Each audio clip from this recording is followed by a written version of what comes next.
En español.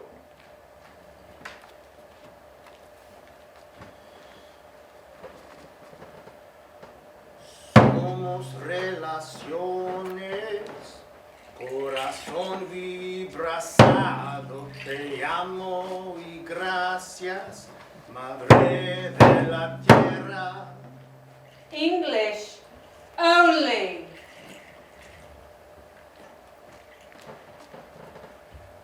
We're all related, heartbeat vibrating. We love you and thank you, Mother Earth.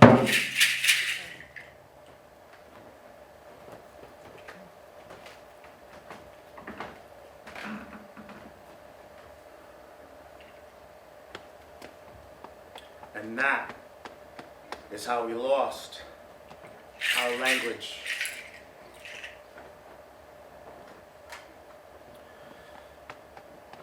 I am hungers for memory. I wonder about my great-great-grandfather.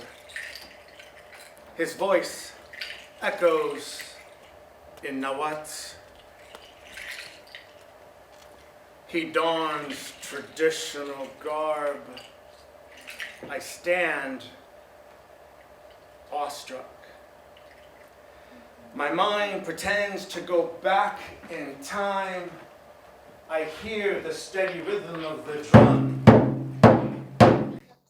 It awakens something primal inside of me.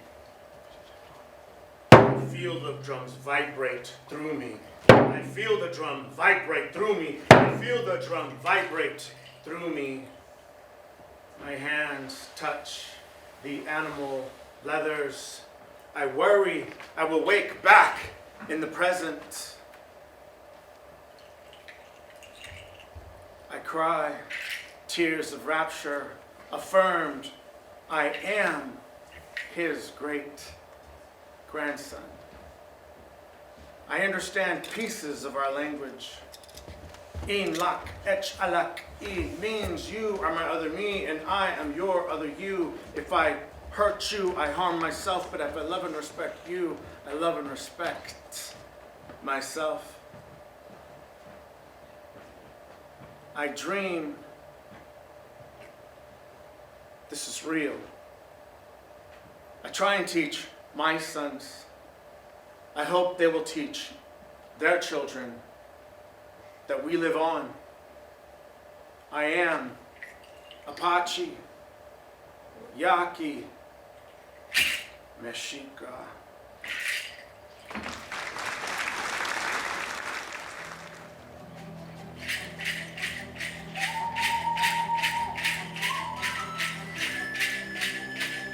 Remember the 215.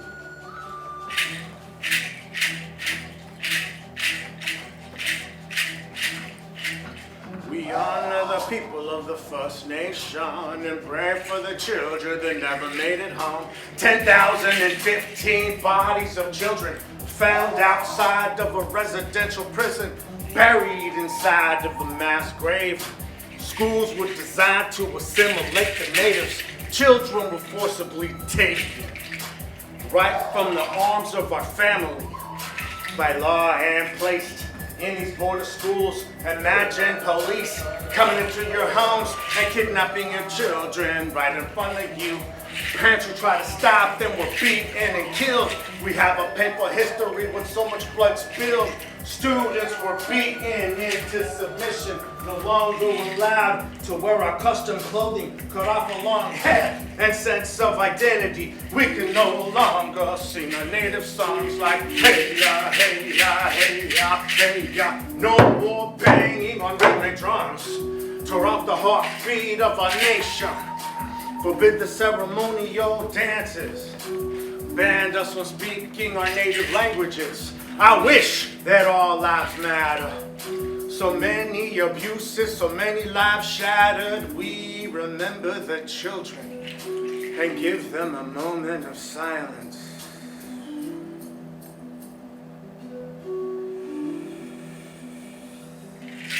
We honor the people of the First Nation and pray for the children that never made it home. Every child matters, every child matters, every child matters, every child. Over 500 years, our culture was erased, systematically replaced. Around the world, there were thousands of these schools with widespread abuse for breaking the rules. Cultural genocide wiped out our minds. We were denied our culture and way of life, alone and scared. So many children cried, a large number of them died. Sick with grief, this weighs heavy on our hearts. When will they stop tearing families apart? The damage has been done, wounded the millions. Outlawed the schools, what to do with the children. The schools have been replaced by the foster care system. This is still happening in forced immigration. We have families, give back the children. We honor the people of the First Nation and pray for the children that never made it home.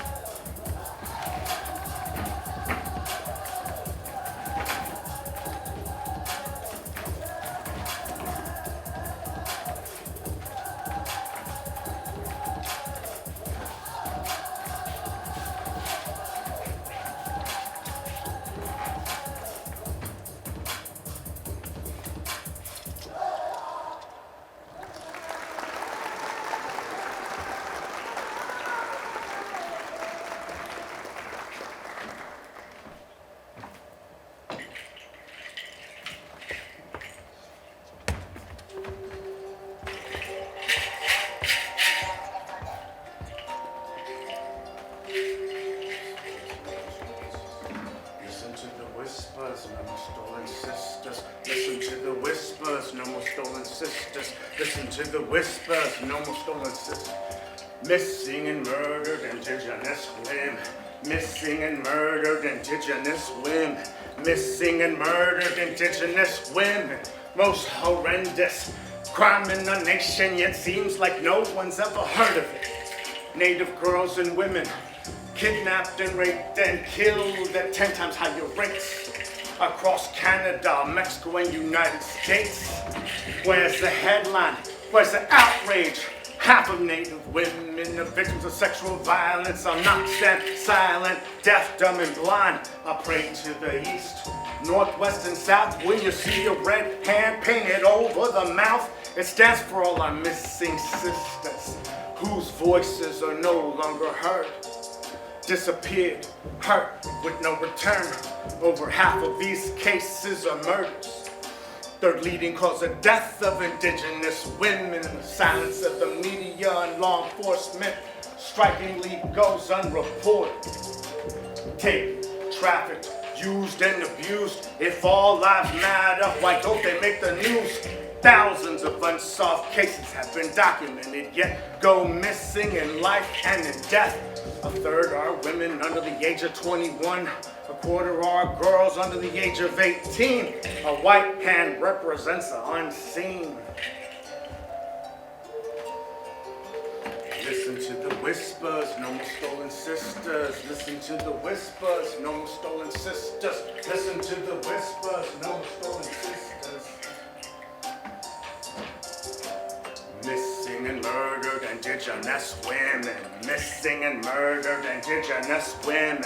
Missing and murdered Indigenous women. No more extractive industries. Stop oil pipelines like Line 3. For what happens to the land happens to the bodies of our missing and murdered Indigenous women. In the midst of this crisis, bring our missing home. Know that you were not alone. Help families to cope. Through the grief process, let's raise awareness, seek representation and justice. In remembrance of our loved ones, say their names. And break the silence, have courage against sexual violence. We've got to protect all our relatives. mothers, daughters, aunties and sisters, fathers, sons, brothers and two-spirits, empower Native women and children, and prevent the next attack, learn and teach self-defense, fight back and stop it in its tracks. Bring home our people and give the land back, remember me. Listen to the whispers, no more stolen sisters. Listen to the whispers, no more stolen sisters. Listen to the whispers, no more stolen sisters.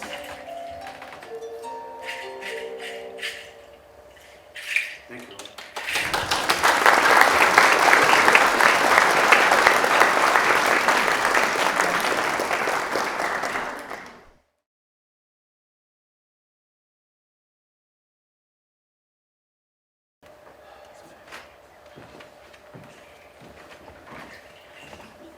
Good evening, everybody. I come from a land called Natchitoches, Campty. I'm a member of the Natchitoches tribe of Louisiana. Years ago, though, our people were forced to move, and so today I am here, and these pieces represent that journey. First one being the Spanish father and the indigenous mother. See, music was my first love, from the mic to the synthesizer. Through culture and reconnection, I became wiser and learned about the colonized and the colonizers. The Spanish father and indigenous mother, the mother who thrived on Mother Earth's energy, wanting to teach her son love and empathy, that the trees and the animals are very much alive, for without nature, humankind could never survive, that there doesn't need to be a divide. But then there is the Spanish father, the father who wants to put his woman on the shelf. He sees the world through material gain and wealth. So their pleas simply being redacted, seeing land as nothing but resources to be extracted, not caring about those stories of old, pillaging cities for those cities of gold. He leaves her in fear with gleaming red tears, saying, forget about your culture and dying dialect. With the utmost disrespect, he says your primitive ways are incorrect. He says the Bible is right and that traditional beliefs are vacant, yet he doesn't know that her beliefs are much more ancient, that predates the Abrahamic religions, basing her decisions on how a choice will affect her grandchildren in their world building. Yet their child hears the screams. He slowly learns from his dad that power must be taken by any means. And with fear he begins to foster, yet he looks up to this figure, since a young boy wants to be like his father and learn not to be so dependent. And through manipulation he sees his mother and develops a growing resentment. Obeying the father's demands, I may have been abused, but his lessons gave me strength and made me who I am. He grows to believe that a man has full control, that his mother should have no say, no part to play. Her son sees weakness and emotion and being open with an individualistic approach. Yet on the inside he's feeling cynical, feeling like he's losing hope. But his indigenous mother explains that life isn't just black and white or simply day and night, but shades of gray. She looks to the Creator and prays and explains that it takes a strong man to share how he feels, to work as one with a wife, dividing bills and meals. That it's okay to feel lost and wonder why, to break down and cry, since strength isn't defined by how many pounds you lift or how much you brag about manliness in a pre-written script. Strength is being able to stand after falling. Strength is being able to stand after falling. Strength is keeping hope, good hope, when news is stalling. Strength is when you fight for something other than you and just being true. Be the man that knows what it means to be stronger. Be better than me and your father and continue to shine through. Because the father's abuse does not define you. For son, I am right behind you. The mother sees tears from her son as she observes. She knows toxic ideas are hard to unlearn, but together we can thrive as a nation, repair the broken hearts that are aching with blessings of our families and all of our relations. Next piece. I was raised by a soldier. I reflect on my memories as I grow older. I remember how I was raised by a soldier, Beretta 92 in the holster, who was trained to kill and fight, standing 5'4" in height, but his dress blues were vibrant. To me, this man was a giant, making every problem solvable, making every problem seem like a minor obstacle. Like a course in boot camp, he pulled his bootstraps, reading his scriptures, reading Corinthians, his deadly accuracy, more accurate than Olympians, a natural athlete with his rap sheet in the front, but never in the back seat, but gazed upon emotions and decided to mask it, exposed me to death, telling me to look inside the open casket. I just about had it with the cruelest lessons. Let me have expressions. Let my thoughts be my own because your lights are on, but you are never home. I was never physically fit or had your fancy uniform sense of style. Never as strong or never as agile. Could never run a mile in 6 minutes or less. I almost signed those papers and I consider myself blessed that I stopped trying to be you or be your carbon copy because that would have cost me. You would have lost me, causing me to say this is the final straw. I used to be in awe, but now I realize, like all human beings, you're a person and you are flawed. So that's why I decide to open my life and invite you. For I was raised by a soldier, but I'm not like you. When I hear my kids' frustrations, I will sit and listen. You're a warrior with your rifle, but I'm a warrior with my lyricism. And I stand in assembly, loving my wife like a smooth melody, more than you love my mom with your infidelities. I will readily give my kids the best of me. You were in a programmed for negative energy. See, I don't fit your definition of being hard. You could fire your M16 bullets that go 3,000 yards with ace of spades def cards. You're an elite and your training was never subpar. But bullets are temporary in their journey. Words can live to be an eternity. Your rifle kills dozens. My words can uplift those who have sunken to inspire millions of brothers and sisters and cousins as long as I stay true and never resort to bluffing.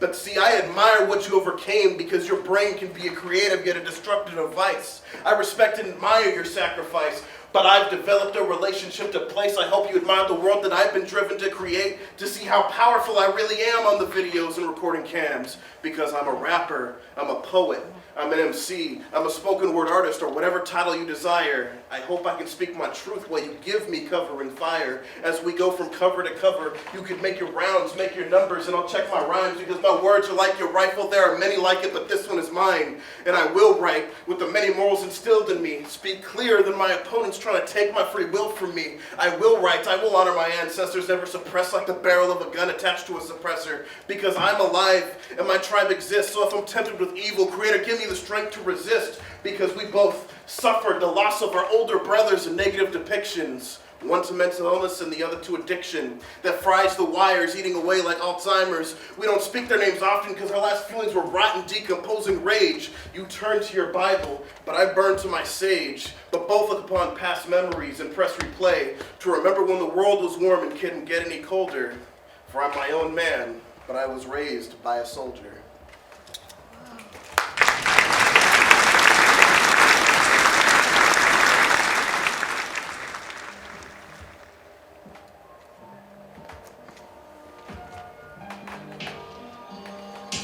Hindsighted, opening my third eye, but I've been blindsided like Bushwick or Sandra Bullock. But when it comes to numbers, I crunch that. I'm not from Notre Dame, but I leave aggressive hunchback, kicking back with these raps, getting features, never flopping like I had a seizure. Got brains like Neutron, not a Carl Weezer. Moving forward's always progressive, with dominant traits, never recessive. With that X and Y chromosome, chop these issues up like provolone. These earths be homemade. I'm hard-headed to the dome, but nobody could ever hold a handle, a candle, cause she got the mox and will travel. Set to take mistakes as a lesson, not a training manual. With generation number 7, it's funny to mention that her appearance was divine intervention. Though you claim to be so old, you are so bold, moving faster than I can translate or activate the ideas that stem when I'm in REM, that become hidden uncut gems. We become the very closest of friends till the very end. Now it's daylight on the plane flight and I'm feeling nervous, a sense of urgency, but it's not the turbulent ride. I just feel a little shaken on the inside. I'm meeting my first time seeing this legend who have me looking toward the skies. Who the fuck am I on this journey? Feeling unworthy, yet you give me more than I could ever repay. Through the life I walk through out of place, I leave my left and feel your warm embrace. Siphoning and brightening my blacker ties that cut me down to a smaller size. I work that 9 to 5, but I know there's more to life than getting shit from management. I want that spiritual extravagance. Should an accident make my soul leave my body in abandonment, I want you to know you gave me the tools, showed me the treatment our people received in the boarding schools. Chained to death with iron cuffs, I know your body stuffed in agitation. Revealed your sins, only increased my admiration. I'll inherit your traits, shield you'll still place and prosper. Till I get you a ton of zeros or commas. I'll quote my cousin Audra, with the talent she radiated. Not many people are villains, she stated. They're stuck in their roles because that is what society dictated. So if this is a battle, then life's Napoleon and I'm Waterloo. In this sinking canoe, letting water through. Cause I can't keep the disguise up. Native people rise up. For accepting termination just isn't my cup of tea. I feel truly free when my mama speaks our tribal language with me. She knows the slang and a bit of Cree, and knows I'm not manufactured like Compound V. Cause even though I've been duped, I'm a real soup in the group, never to be beheaded like a rooster in the coop. Cause I've been thrown in the trash needlessly. It's just indigenous me. It's just indigenous me. It's just indigenous me. My strength is impossible to gauge. I remember on our People's Day, I was rocking the stage. For once my time didn't feel borrowed. Professor Navarro set me up with a gig and now I continue to make it big. I know my thank yous are getting repetitive, miles away, but I'm proud to be a representative. With my brains releasing its endorphins. Born without a tribe, for a while I was an orphan. But I found my way home after nearly 20 years of fierce and rusty grinding gears. Now decapitation gets an adaptation with the Cajuns running free. Because it's just indigenous me. It's just indigenous me. It's just indigenous me. It's just indigenous me. It's just indigenous me. It's just indigenous me.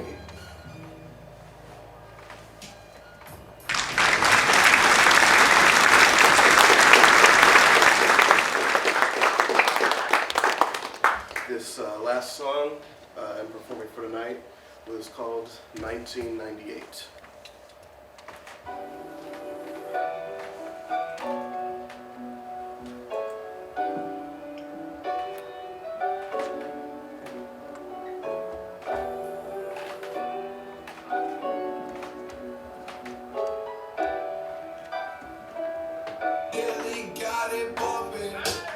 I'm in the eve of my doomsday preparation. How to define inspiration? Yo, Murray, when called, can you introduce me as decapitation?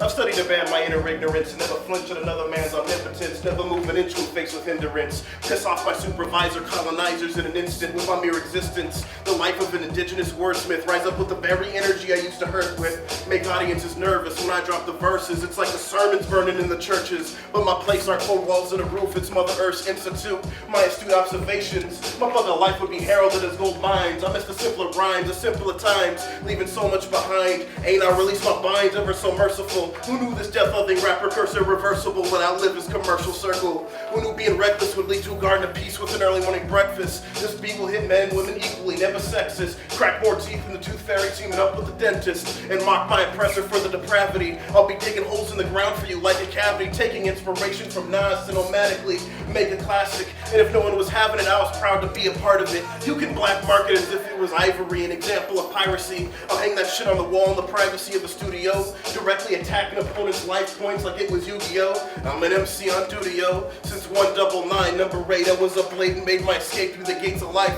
And that's how Decap got it bumping up to something. No more running, had it come and getting a grip. Never sailing on a sinking ship with my Titanic seismic vocab written on a notepad. You can boast and brag, but I never pretended to lag. I carry written explosive mags just to make it. I be throwing archaic explosive frags to my last breath like my elders in hospice. Stepping into Dr. Fate's office, ready for the process. For it's amazing what the mind do. I'll draw a line through so when you one day pass, I'll be following right behind you. Remembered as one of the men of the 7th gen trying to make atonement.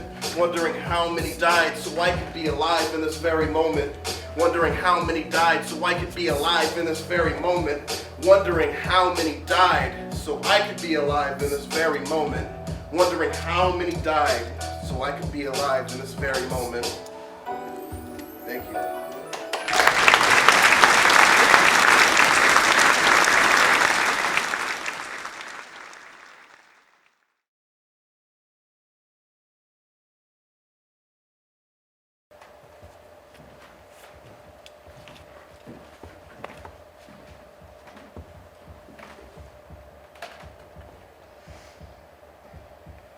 Who are you?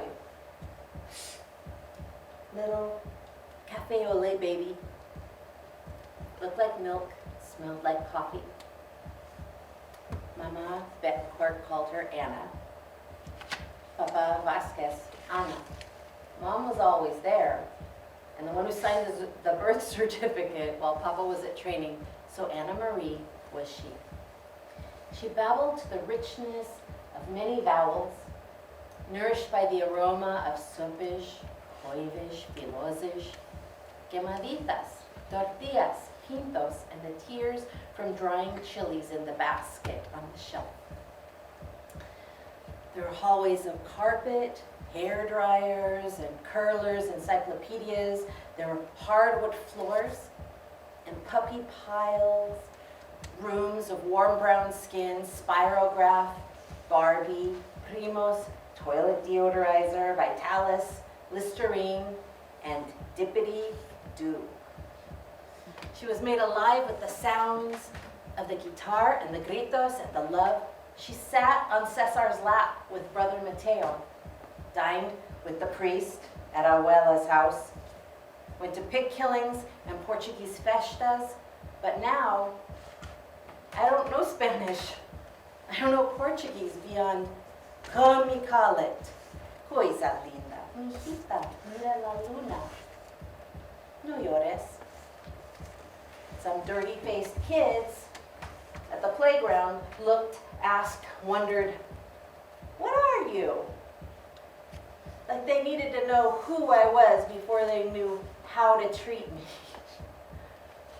Who am I? I'm a person. Who are you? What about them? What is this? I was Anna. I still am Anna.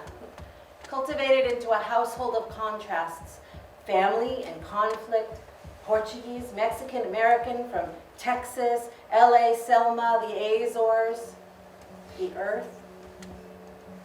Agriculture and assimilation, aggression and oppression, different biases, honors, shame, grit. They were the same too. Same small town, a railroad junction, in the midst of dust, alfalfa, corn, cotton, cows, sheep, pig shit. They met at school, my parents, at 4-H, at FFA, at Mass. My grandparents all learned to speak English at school, sometimes wearing shoes, rulers, and switches if they dared carry their words from home in their mouths. Later, their children, my parents, would know better after a rolled up newspaper or two came down on the heads of their friends, their classmates' heads, and they would leave those words on the farm or say them for recess or the walk home. Now, I started kindergarten at an experimental bilingual Chicano school in Berkeley in 1970, Casa de la Raza, where I colored little boy Azul with all the blue shades of Crayola and bravely snuck past the big, burnt, graffitied cinder block box in La Llorona on the way up the hill to box lunches in a borrowed cafeteria. David had to guide me to school and from class to class every day because I couldn't keep a map in my head. I was always lost, always improvising that I was okay. I didn't know how to get there. I didn't know how to get here tonight. But I always keep going until I do. The casa was shut down by the ACLU, just like the black school and the Asian school. Because having a school where we could feel free to speak and to be we, accepted and celebrated for who we were and whatever else we were. That was discrimination, they said, and they closed our schools, ironically. Now, I sing in many languages that speak nothing but poetry. The tastes and textures, all the crispy bits and spicy, tangy words, the delicious sounds, the echolalia, the joy. My spirit flows. I'm beginning to know I belong everywhere and nowhere. I am more than my evolving language, my neurology, my psychology, my biology, my family tree, mi cultura, and epiphany. We are more than our insecurities, our faults, our hang-ups, and our pain. I am she, I am me, I am we, I am I'm nothing, I'm free.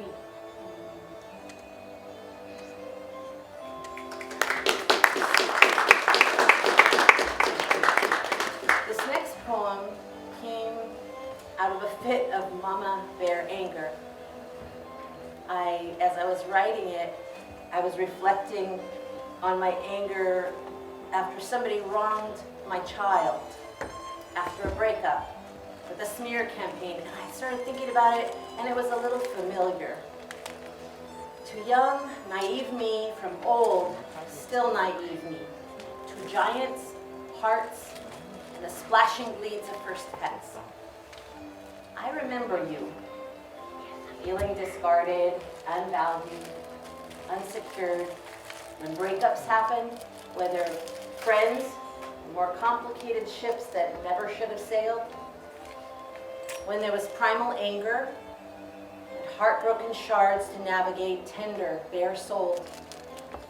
I wish I had kept more silent, more still, more confident in myself, understanding that pain passes, transforms, we do mature, we do.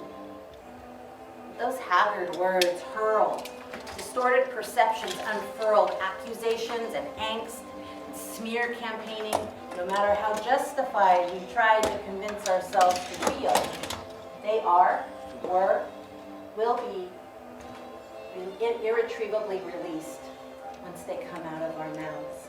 We unconsciously reveal more autobiography, more psychological thriller, more tragedy, more mystery than documentary or expose. I'm retrospectively glad I had no story to feed, no electronic, no virtual social imprint, electronic tattoo to excise if wise. Only multiple hang-up dials and long, cord-coiled, teary telephone calls to loyal friends while listening to Kate in the dark, on cassette, glossy cardboard liner notes smelling of tortillas, a shiny ring on her tongue. When I was so very young, raw, ragged, vulnerable, unbearably untenable. Thankfully, in the pre-social cell text screen days, my pain faded, quietly undocumented. The scars and indignities softened to transparencies, papery depths, distantly dark memories. Bittersweet epiphanies are these unbidden epiphanies.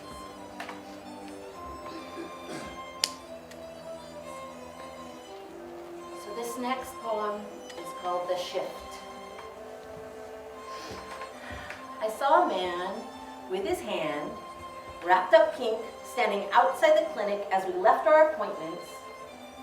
My heart leapt. I responded automatically, glad to help. I turned and tried to let the staff know that this man had a laceration and needed help right away, but the door was locked, a layer of COVID screening. I knew what he might need. I remembered sometimes applying pressure to the little spurting arteries. The quick PAs, laterals, and oblique x-rays, checking the integrity of bones. Now I was not afraid of his injury or his blood. I felt calm. I knew what to do for once. So much of life is complicated. I have things I need to do, things that require enormous effort and focus. I have things I'm expected to do. I have countless things that I should have already done. I have things that I don't know how to start, things I need to invent, problems that I need to learn how to solve or to apologize for, or to reframe, or imagine, or spin, or break down into steps, or write in the calendar, on all the lists to be consistent, to survive, to not let anybody down, especially myself. There are things that I feel inadequate to do, but I will do them anyway, somehow. I long for something easy that helps someone, that has value, something that I actually know how to do, that I can feel good about. When the kids were small, I kept them fed and comforted, clean and full, giggling and relaxed, smiling or at least held and heard. Now I feel guilty,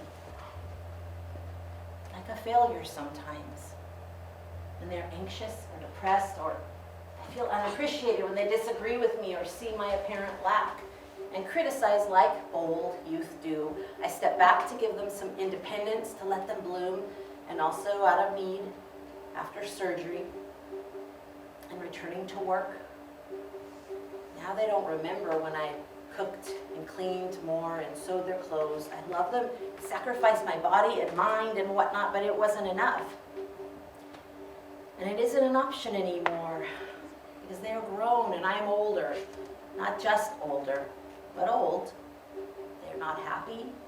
They don't remember being happy with me. I'm left with memories of confusion. Did it ever really happen? I have pictures of joy and nurturing and multifaceted support. They do remember the unusual opportunities I found for them, the varied interests I kindled, the many needs I prioritized over some of my comfort and some of my needs, and unfortunately some of their needs I didn't even know about as I drove everywhere and arranged everything and listened and absorbed and suggested, becoming whatever was necessary. Were the pictures just what I wanted to see? Were they clouded with unreasonable hope? Did it ever really happen at all? Was it worth it at all if they don't remember and if they aren't happy? I did my best at the time in the moment, same as the generations before me, for better and worse, breaking through. On the good days, there are green lights, no trains, no layoffs, no accidents or deaths. Everything is clean clothes, hot meals, lots of zeros in the bank account, fresh places to sit, breathe, and drink coffee before the day takes off at a skip. There are hugs and wonder, pride and appreciation, warmth and closeness, leaping joy, wild reciprocation, and eyes that light up like yours do when you see them. In the beginning, we optimists are fresh, ready for every obstacle, brave for every fear, determined, focused, able to leap over every challenge, hurt, disappointment with a single bound. But later, the anxiety creeps in. Cold reality never nearly as heavy as the guilt, shame, catastrophizing, fatigue. We've made 1,000 tiny off-track choices that lean precarious. Looming shadows that muffle, shape, and stretch us thin, all battered, buffering our children, loves, lives from harm and threat and the consequences of our mistakes. High expectations, high hopes, full responsibility, loss, trauma, shock, unbearable awareness. On the bad days, we can't see the possibilities. We won't turn our heads again and muscle through to hope and drive and plan, chasing the miracles down, exercising impossible daily. Sometimes we're too tired being hopeful and brave and inspirational. Sometimes all we can do is isolate, encapsulate, make a hard-shelled cyst around the multiple negative thoughts, the paralyzing overwhelm, the freezing grip of fear. Sometimes I just don't have the energy to sing the upbeat ending of the psalm. Sometimes faith feels much more risky than I can pay, steal, or borrow. Sometimes I worry that my optimism has made me late, missing deadlines, costing penalties, digging a deep hole where I birthed my children into my cage, led my love astray. And in spite of everything, I remember the loyalty, the maturity, connections, the tiny hugs, the hope, the labor, the morning light. This last poem is really, it's about gratitude, which is the solution to everything. I hear the sound of love in gold and glassy strings, the resonating plies of mahogany and koa, the startlingly familiar strains somewhere in space and time. I felt you before I knew your name. I smell the scent of love in lime and leather, earth dust and axle grease, the freedom running through harmonies, warp and weft, with a cotton quilt flying from my childishly open arms. I taste love in every good thing that satisfies wholly.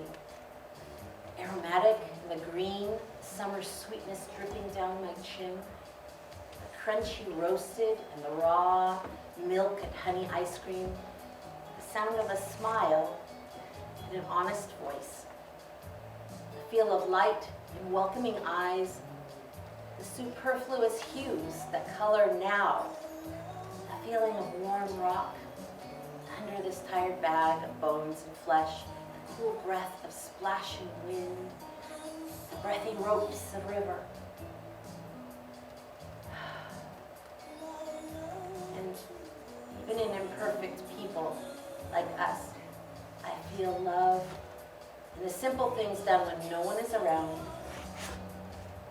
The thoughts, the warm intentions of hope and joy, the unexpectedly wordless messages you constantly send, numbers and colors and gifts that arrive daily, the freedom to do no unrightable wrong, the freedom to be whoever I am today, the freedom to be seen as I am and will be, disregarding everyone else's shoulds. Because the best part of being me, by far and wide, is knowing you, knowing me, unfolding, growing, grounding, reaching, and a living beat you bring, and a timeless song you sing over me, through me, and we together endlessly.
place apart, and with me in it.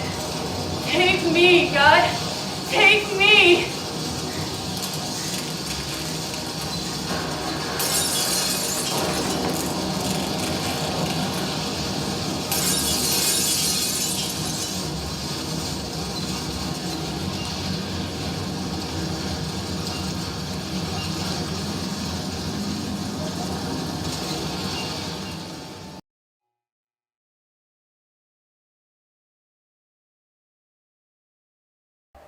No.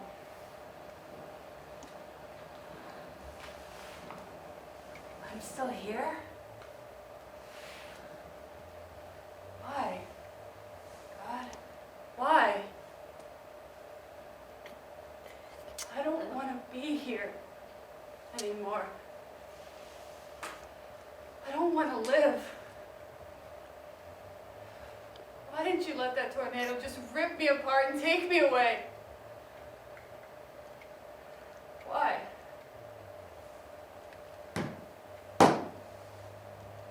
Who's there? Is someone there? Who's there? God damn it, answer me! Help me. Please help me. Don't come any closer. Don't take another step. I have a gun, and my husband's here, and my son is here too, and we all have guns. Please don't shoot. I'm injured. I can't help you. I'm not a doctor. You need to leave. I don't know where I'm at. I can't help you. I don't have any money either, so if that's what you're after, you came to the wrong house. I don't want money. Am I on the Kickapoo reservation? The reservation? No.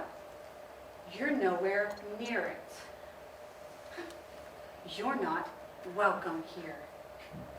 You probably think we all have a lot of money in this house, but we don't. No, I don't want it. Oh my God. Get up and get out of here. You're not welcome here. Do you hear me? Do you? Oh. Get up and get out, I say.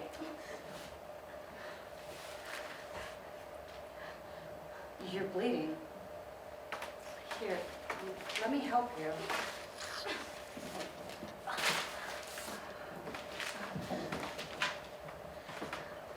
Oh, wait. Sorry, I just had this very close.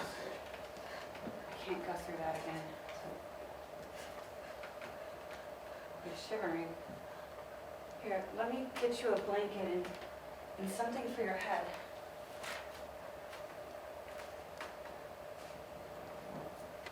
Thank you. Doesn't look too bad. Had to lose weight a lot. I know. I'm Carol, by the way. What's your name? Silvia. Huh? Silvia. I don't know how to say that. Sorry. I can't. It's fine. We both survived. Yeah. Should I call a doctor or someone? Damn it. Dad.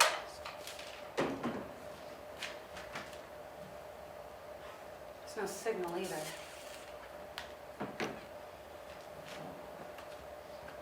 At least the power's back on. I flew tonight. I was flying. What? I was picked up by the tornado, but it felt like I was flying. I think you hit your head pretty hard. No, I flew. That would be impossible. It would be impossible to survive a tornado. It's true. I was flying in the tornado. With the tornado, it let me.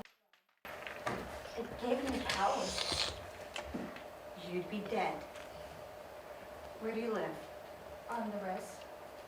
The Indian reservation? Yes, on Kickapoo. That's gotta be at least a mile away. Is it? Yes, but that's not possible. It's true. So you're telling me that you were over a mile away on the reservation, and then all of a sudden you flew over here in a tornado. I'm telling you, I flew. I heard the tornado sirens. I ran into my room. I was all alone and scared. No one was home. We don't have a basement in our trailer home. So I held onto my bed for dear life. Then the roof ripped wide open, and I saw that great beast of a tornado above me. It was angry, and I said, "You don't scare me, you don't scare me, I'm not afraid." And then it yanked me up into the sky. I was spinning and twisting, and I thought I was gonna die. It was dark and cold and wet. I told myself, I had to fight. I had to fight if I wanted to live. I had to fly. So I held my arms open like a bird. And that's when I started to soar. I saw trees and fence posts flying by me, dirt, rocks, and twigs stuck in my skin, but I was flying. Then something struck me in the head. And I flew into a tailspin and I landed in that cornfield right outside that door.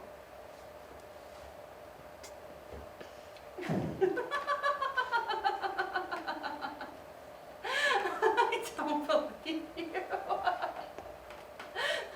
I heard you. What? I heard you crying. You wanted the tornado to take you. You wanted the tornado to destroy this house. And you incited. Why? That's none of your business. That's none of your goddamn business. But you were crying out to the tornado.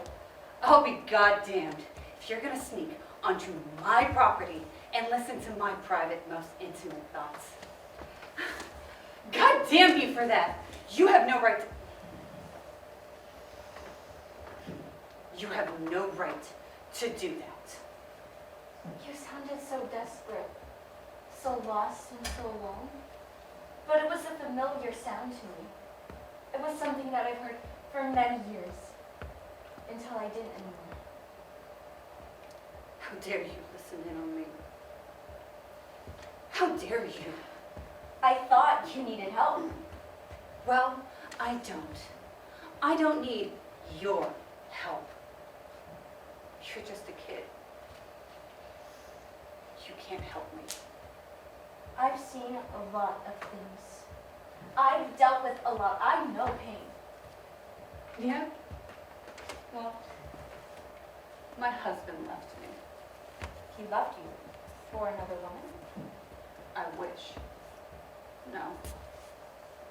He shot himself. He was in great pain. Isn't everyone? He must have been brave. What? Brave? No. He wasn't brave. He killed himself. That's not brave. It's wrong. It might be wrong to the living, but in that moment his suffering was so great he wasn't afraid anymore of death. He faced death. Unlike your husband, I'm not afraid of death. You don't know what the hell you're talking about. He left me here to grow old, all alone, all by myself. I have no one. I thought you said you had kids. We never had any children. I don't have anyone anymore. All I have is this house, this ancient estate. It's been in my family for over a century. And I'm the last of them. The last of the Pierce family. This is the Pierce estate? Yes. What? What is it? I know you. What do you mean? Our ancestors knew each other. I don't know what you mean. There's bad blood here.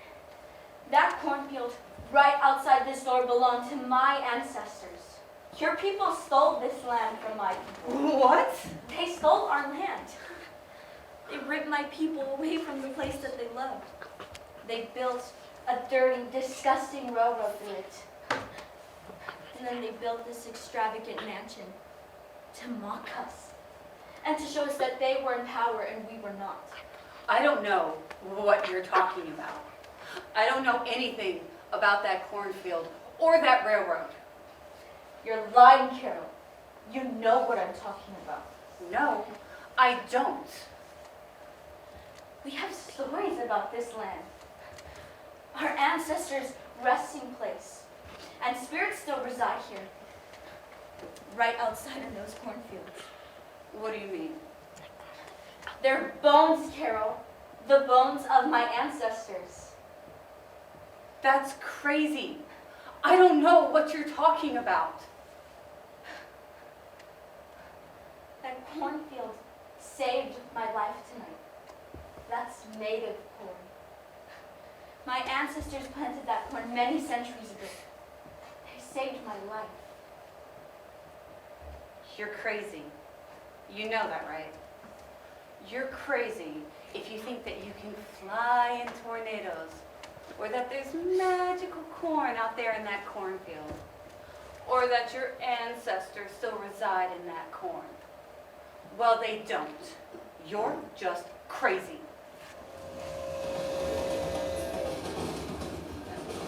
Listen. That railroad still runs on time. And our native corn still grows. We still exist. My people still exist. We're still here in the flesh and blood. You're scaring me. You're frightening me. You need to be brave, Carol. You need to be brave for once.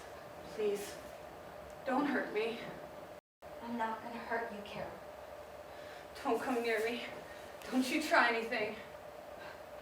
I'm not going to hurt you. I promise, look. You said it yourself. You don't have anyone in this world anymore. There isn't anyone alive in your family to inherit this land, right? That's right. People are starting to acknowledge native lands. And even some are giving back to the tribes that resided there. So give this land back to us. What? It would be horrible if it all went to the state of Kansas after your passing. It would be honorable if it went back to the land's rightful owners. The Kickapoo tribe, don't you see? This night is special. That tornado brought us together. For some reason, we survived so that we can meet. So that you and I can settle this wrongdoing once and for all, the honorable way. I don't know. I mean, how would that even work? Well, I don't know. Maybe you could tell someone. Or you could write me in your will. I don't know how this all works, but I'm sure there has to be a way. Yeah. You know what? Let me write that down on a piece of paper. And you can take it with you. And then I could add you to my will later. So that they would know. So that everyone would know. Right? Really? You would do that? Yes. Like you said, I won't have anyone here to protect me. I'm all alone. I have no one going to lease this land to. That would mean so much. All we've ever wanted to be is to be reunited with our land and to honor the spirits of our ancestors that still reside here. This is very honorable of you, Carol.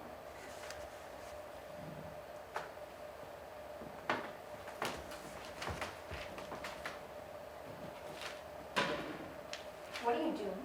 I thought you said you weren't afraid of death. That you're brave. Just like my husband. Brave?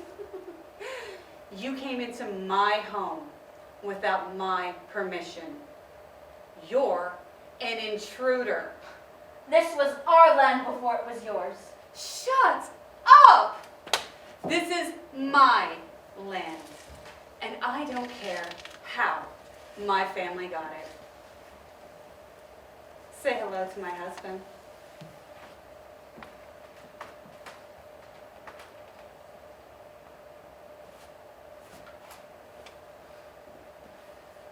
You can't kill me, Carol.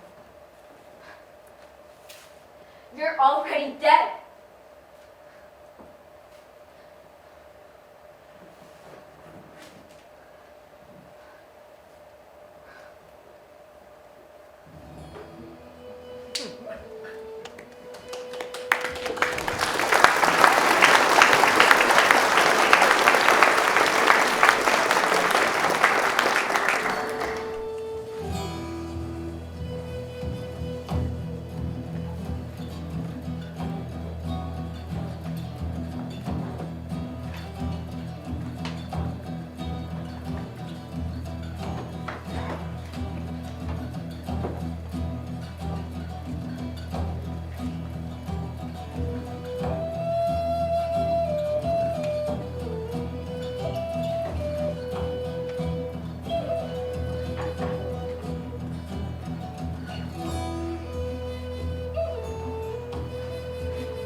Hey,